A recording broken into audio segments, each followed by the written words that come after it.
Praise the Lord. सारा आदर, सारा महिमा हमारे परमेश्वर को मिले, जिसने आपको, मुझको और इस सारे संसार को बनाया है।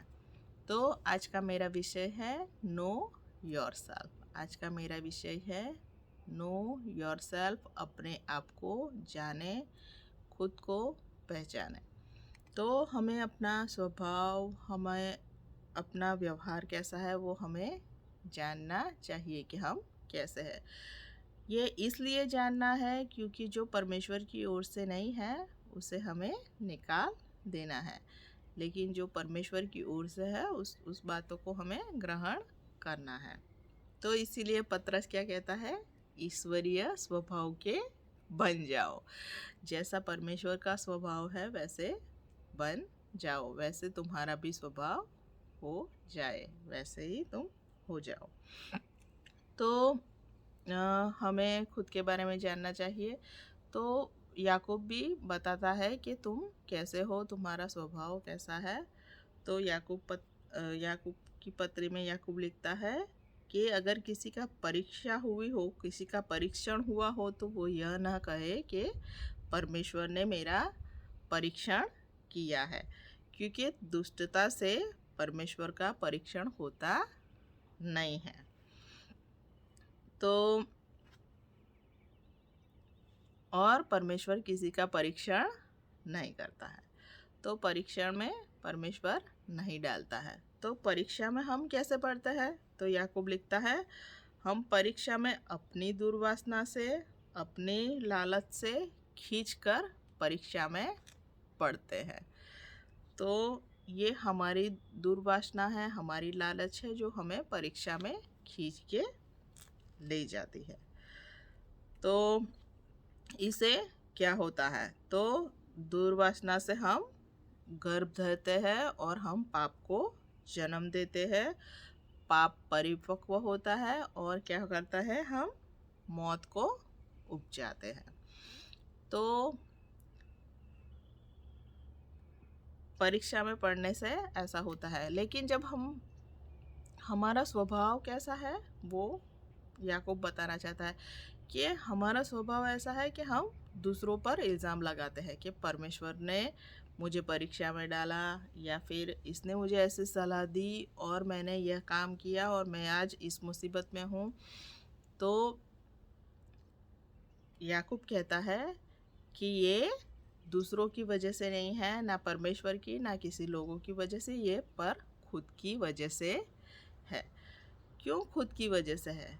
क्योंकि जो डिसीज़न लेना है वो आप खुद करते हैं, आप खुद से लेते हो। अगर कोई आपसे आपके पास आता है और कहता है कि आप ऐसा ऐसा करो, ऐसा ऐसा करो, कोई सलाह देता है, तो वो सलाह ग्रहण करनी या ना करनी वो हमारे हाथ में होता है। हम उसे हाँ कहे या ना कहे वो हमारे हाथ में होता है, वो हम खुद से निर्णय लेते हैं।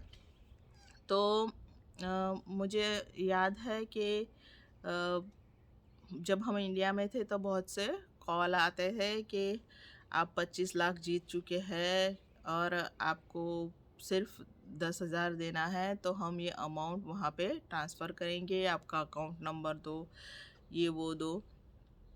तो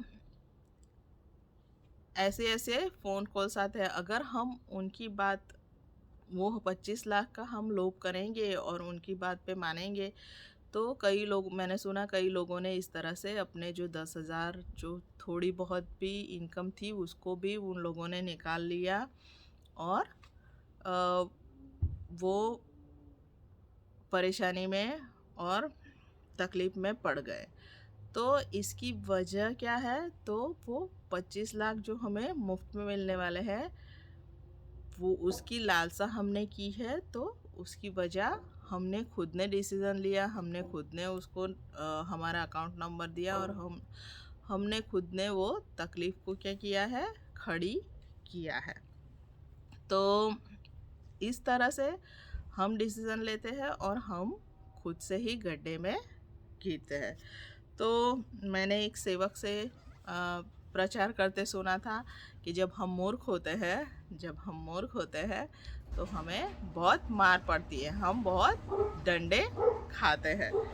तो लेकिन परमेश्वर का वचन क्या कहता है? परमेश्वर का वचन कहता है, परमेश्वर का भय मानना बुद्धि का आरंभ है। तो हम परमेश्वर के वचन से हमें ज्ञान मिलता है, हमें बुद्धि मिलती है। तो हम परमेश्वर के वचन के पीछे चले, उसको ग्रहण करें। तो याकूब कहना चाहता है कि अगर हम किसी फंदे में फंस गए हैं, किसी बात में फंस गए हैं, तो हम खुद से ही फंसे हैं। तो हम जानते हैं कि हम किसी और की वजह से नहीं फंस रहे। तो अनानिया साफिरा ने क्या किया? सम्मति की, एक दूसरे के साथ सम्मति की, वो एक हो गए कि ना यही सही है। उन्होंने निर्णय लिया और पवित्र आत्मा से झूठ कहा और इस वजह से वो अपना उन्होंने नाश की कटनी काटी। तो इस तरह से निर्णय हमारा होता है। तो मैं खुद का भी उदाहरण देना चाहती हूँ कि मैं और मेरे हस्बैंड को हमेशा शाम को मूवी देखने को अच्छा लगता है, वो मूवी देखते हैं। तो मैं भी उनके साथ मूवी देखती हूँ। लेकिन मैं थोड़े दिनों में वो सोचने लगी कि मुझे ये नहीं करना है, लेकिन मेरे हस्बैंड की वजह से मुझे भी मूवी देखना पड़ रहा है। लेकिन तभी परमेश्वर ने मुझसे बात की कि ये तुम्हारा खुद का निर्णय है, मूवी देखना वो तुम्हारा खुद का निर्णय है। मैं अपने हस्बैंड पे जो इल्ज़ाम लगा रही थी वो गलत है, क्योंकि मैं उस समय दूसरा भी काम कर सकती थी, दूसरा कुछ भी कर सकती थी अगर मुझे मूवी देखना नहीं है तो। लेकिन ये मेरा निर्णय था कि मैं उनके साथ बैठ के मूवी देखूं। तो हमें दूसरों पर इल्ज़ाम नहीं लगाना है। तो जब भी परमेश्वर हमारा लेखा लेगा तो वो पूछेगा कि जब हमारे कार्य के बारे में पूछेगा तो वो पूछेगा कि तुमने क्या किया। तो वचन क्या कहता है? वचन कहता है कि मनुष्य हर एक जो अपशब्द बोलेगा उस सभी शब्द का लेखा उससे लेगा।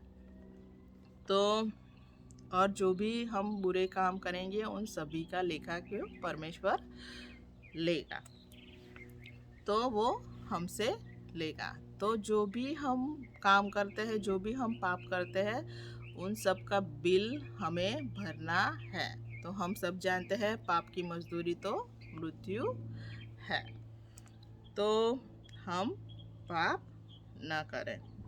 और हम जब भी मैं जब भी निर्णय लेती हूँ, किसी भी बात का निर्णय लेती हूँ, तो पहले मैं सोचती हूँ कि ये बाइबल क्या कहती है, कि अगर मैं ऐसा डिसीज़न लूँ तो बाइबल क्या कहती है। तो हमारे जीवन में हमें ये सीखना है कि एकदम से सब डिसीज़न नहीं लेना है, लेकिन हमें रुक कर सोचना है कि बाइबल क्या कहती है, परमेश्वर का वचन क्या कहता है, कि हमारे सामने ऐसी परिस्थिति आए तो हम इसमें से इससे कैसे डील करें, ये हमें पता होना चाहिए। तो मैंने बहुत पहले किताब पढ़ी थी साधु सुंदर सिंह की, उसमें लिखा था, उसका टाइटल था ख्रिस्त के साथ और बिना ख्रिस्त के। तो ख्रिस्त के साथ का जीवन कैसा होता है और बिना ख्रिस्त के जीवन कैसा होता है। तो मेरे जीवन में जब परमेश्वर नहीं था तो मैं पूरी अंधकार से भरी हुई थी।